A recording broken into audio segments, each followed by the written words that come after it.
मुंबई से बनारस जाने वाली ट्रेन ट्रेन पूरी तरह से भरी हुई थी। स्लीपर क्लास में जितने कंफर्म टिकट वाले थे उससे कहीं ज्यादा वेटिंग टिकट वाले थे। ट्रेन पूरी तरह से खचाखच भरी हुई थी। उस खचाखच भरी हुई ट्रेन में एक लड़का अपने आप को बहुत ही खुशनसीब मानता है, क्योंकि उसके साथ उसके पास दो खूबसूरत लड़की बैठी हुई थी। वह लड़का उस लड़की को देख करके अपने मन ही मन में बहुत फुला नहीं समा रहा था। रात के सफर में सभी के सो जाने के बाद बहुत कुछ हो जाता है और किसी को कानो कान खबर तक नहीं लगती है। तो क्या है पूरी कहानी, इस वीडियो में आगे विस्तार से सुनेंगे। कहानी बहुत ही अच्छी है। कहानी अगर आपको अच्छी लगे तो प्लीज वीडियो को लाइक कर दीजिए, चैनल को भी सब्सक्राइब कर लीजिए, जिससे मेरा हौसला बढ़ता रहे और मैं आपके लिए ऐसी नई नई कहानियां ढूंढ कर लाता रहूं। नमस्कार दोस्तों, स्वागत है आपका आपके अपने यूट्यूब चैनल गुलशनी कहानी पर। मैं हूं आपका दोस्त गुलशन सिंह, हाजिर हूं आपकी सेवा में एक नई कहानी के साथ।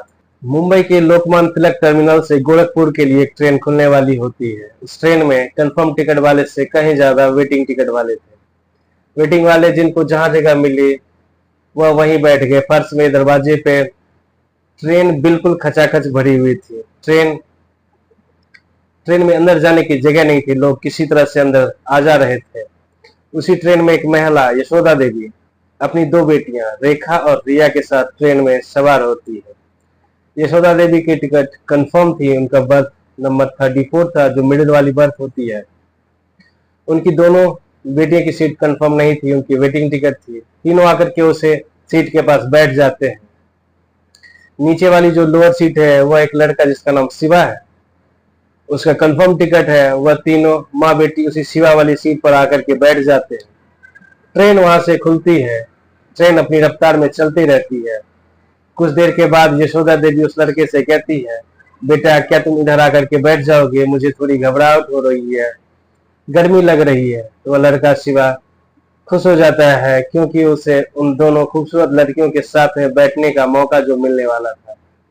शिवा कहता है, क्यों नहीं आंटी, आप आकर के खिड़की के पास बैठ लीजिए, मैं इधर आकर के बैठ जाऊंगा, मुझे कोई दिक्कत नहीं है।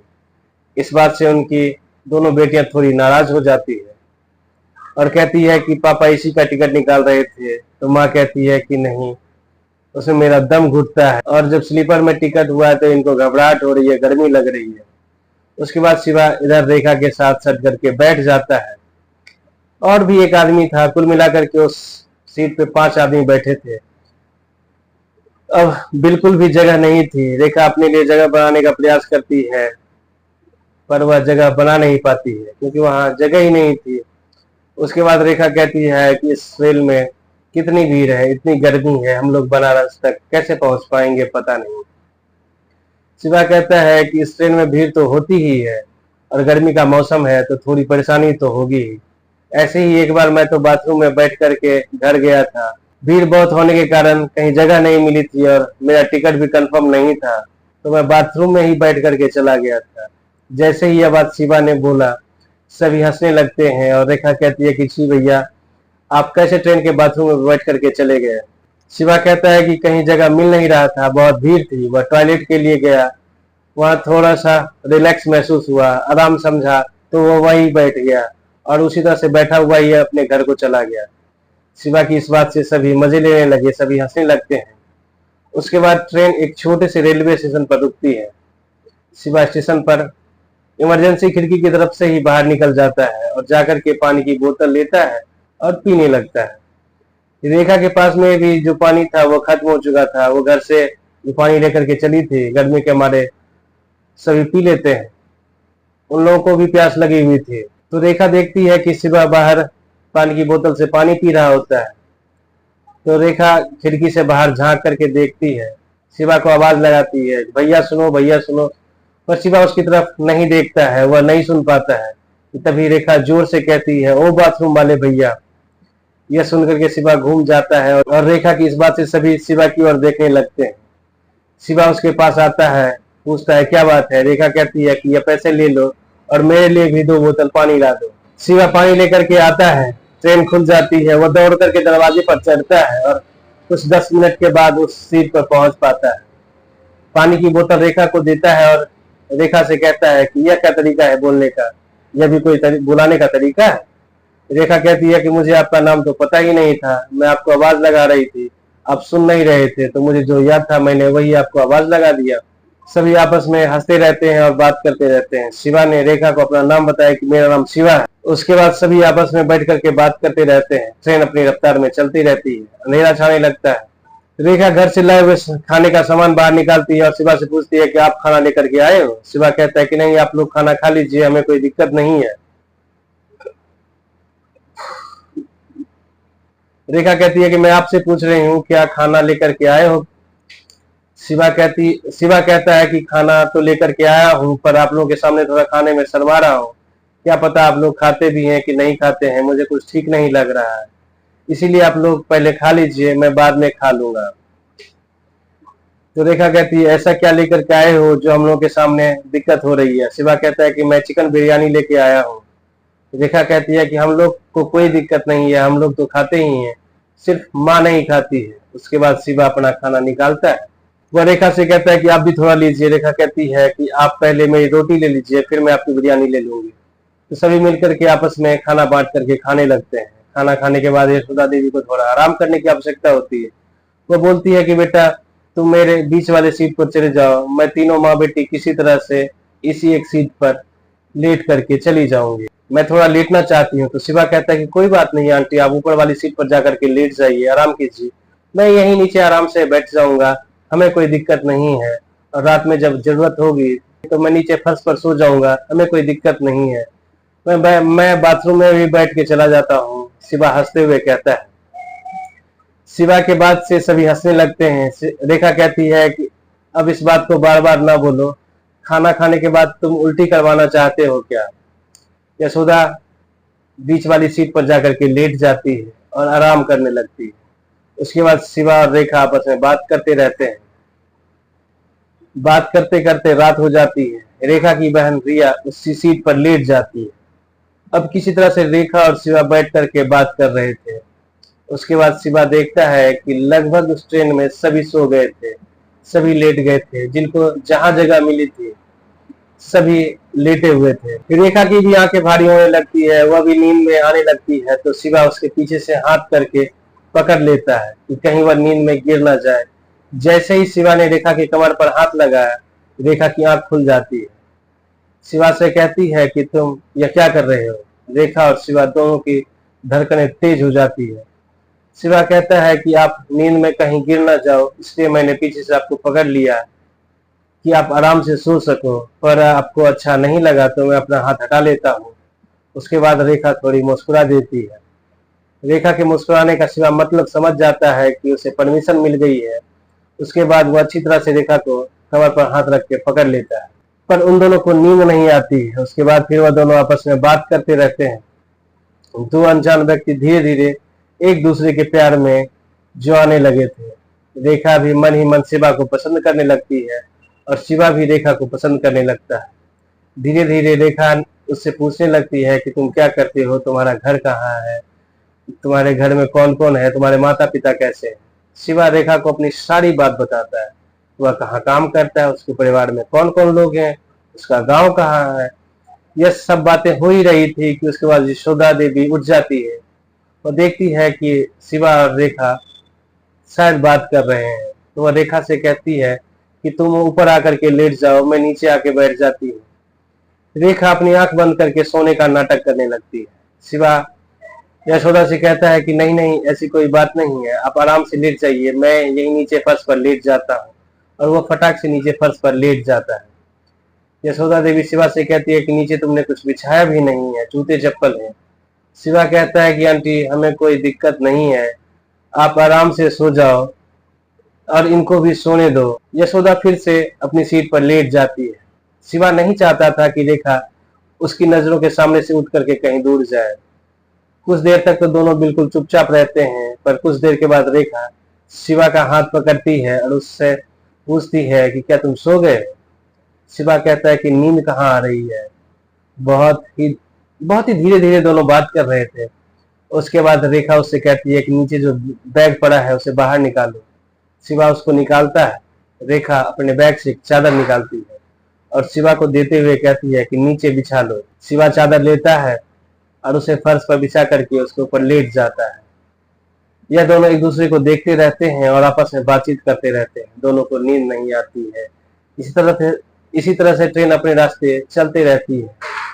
लगभग सुबह के 4 बजे के आसपास यशोदा देवी की नींद खुलती है और वह उठ करके नीचे आती है और शिवा को उठाते हुए कहती है कि थोड़ा बाथरूम तक मेरे साथ चलो, रास्ते में बहुत सारे लोग सोए हुए हैं, थोड़ा सा रास्ता बना दो जिससे कोई दिक्कत ना हो। क्योंकि दिन में भी जब रेखा और रिया को बाथरूम जाना था तब शिवा उसके साथ रास्ता बनाता है और उसके साथ बाथरूम तक जाता है। अगर वह नहीं जाता तो उन दोनों को बहुत ज्यादा परेशानी होती, क्योंकि ट्रेन पूरी तरह आदमियों से भरी पड़ी थी। तो शिवा उठता है और उनके साथ बाथरूम तक जाता है। यशोदा देवी फ्रेश होकर के आती है और अपनी दोनों बेटियों को भी उठाती है और कहती है कि अभी बाथरूम जाकर के फ्रेश हो लो, नहीं तो बाद में सब आदमी उठ जाएंगे, बाथरूम गंदा हो जाएगा और आने जाने में भी दिक्कत होगी। उसके बाद रेखा और उसकी बहन सभी उठते हैं और बारी बारी से फ्रेश हो जाते हैं। शाम के 5 बजे ट्रेन को प्रयागराज पहुंचना था, पर ट्रेन रात के 8 बजे, लगभग 3 घंटा ट्रेन प्रयागराज पहुंचती है। उसके बाद शिवा इमरजेंसी खिड़की से बाहर निकलता है तो रेखा उसे कहती है कि ट्रेन में बैठे बैठे मुझे भी दिक्कत हो रही है, अगर मुझे भी इस खिड़की से ही बाहर निकाल लेते तो मैं भी थोड़ा बाहर घूम लेती, थोड़ा सा मन हल्का हो जाता। उसके बाद रेखा और रिया दोनों को शिवा बारी बारी से उस खिड़की से बाहर निकालता है। तीनों बाहर घूमते हैं, कुछ खाने का सामान लेते हैं और खाते हैं। ट्रेन वहां पर लगभग आधे घंटे तक रुकती है। उसके बाद फिर वह तीनों उसी खिड़की के रास्ते बोगी के अंदर आ जाते हैं। अब दोस्तों रात के 7:30 7:15 बजे के आसपास उस ट्रेन को बनारस पहुंचना था, पर ट्रेन बनारस पहुंचते पहुंचते 4 घंटे लेट हो जाती है। रात के 11:30 बजे के आसपास बनारस पहुंचती है। रेखा के मौसा स्टेशन के बाहर में आए हुए थे उनको ले जाने के लिए। सभी उस ट्रेन से बाहर निकलते हैं, पर रेखा और शिवा बहुत ही मायूस थे। उनके चेहरे का रंग गायब हो गया था।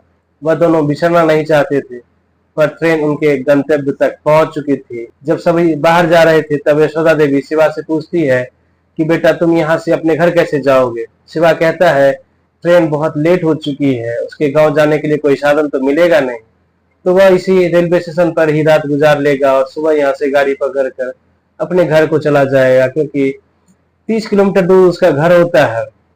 यशोदा देवी शिवा से कहती है कि बेटा तुम ट्रेन में भी सही से सो नहीं पाए हो और आज की रात भी इस प्लेटफॉर्म पर सोओगे, यहाँ पर बहुत मच्छर काटेंगे।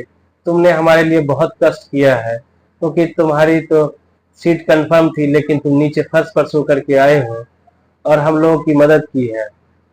तो आज की रात तुम भी हमारे साथ चलो, मैं अपने रिश्तेदार के यहाँ जा रही हूँ, रात भर रुकना और सुबह फिर अपने घर को चले जाना। दोस्तों शिवा के लिए तो यह मौका अवसर था। उसे तो कुछ और समय रेखा के साथ गुजारने का मिल जाता है। वह कहता है कि ठीक है आंटी, अगर आप कहती हैं मैं चल लेता हूँ, और शिवा भी उन लोगों के साथ उनके घर पहुंच जाता है। शिवा को वहां पर खाना खिलाते हैं और सोने की जगह देते हैं। सुबह थोड़ी लेट से सभी की नींद खुलती है। उसके बाद शिवा उठता है, फ्रेश होता है, फिर उसे खाना खाने को दिया जाता है। वह खाना खाता है और यशोदा अपने बच्चों के साथ में बनारस घूमने का प्रोग्राम बना रही थी। आपस में विचार कर रहे होते हैं कि रेखा शिवा से कहती है कि हम लोग आज बनारस घूमने जाएंगे, तो आप शाम में चले जाना, आज रात हमारे साथ ही घूम लेते। शिवा मान जाता है। उसके बाद सारा दिन वह उन लोगों के साथ ही बनारस घूमता है, पर रेखा और शिवा के बीच में जो कुछ चल रहा था वह रेखा की बहन रिया और उसके मौसी की जो लड़की है उसको पता चल जाती है। वह सभी आपस में हंसी मजाक करते रहते हैं। उसके बाद शाम का समय होता है तो शिवा अपने घर को जाने लगता है। यशोदा देवी शिवा से पूछती है कि बेटा वापस मुंबई कब जा रहे हो, अपने गांव में कब तक रहोगे। अब शिवा को रहना तो लगभग 2 महीने था, पर वह ज्यादा दिनों के लिए गांव आया हुआ था, पर उसको पता था कि रेखा 15 दिनों में मुंबई वापस जाएगी, तो वह भी कह देता है कि मैं भी 15 दिनों में ही वापस मुंबई जाने वाला हूँ। वह ऐसा इसलिए बोलता है कि उसे वापस जाने में रेखा का साथ भी मिल जाएगा। इसके बाद शिवा वहां से चला जाता है, पर उसका दिल रेखा के साथ ही रह जाता है।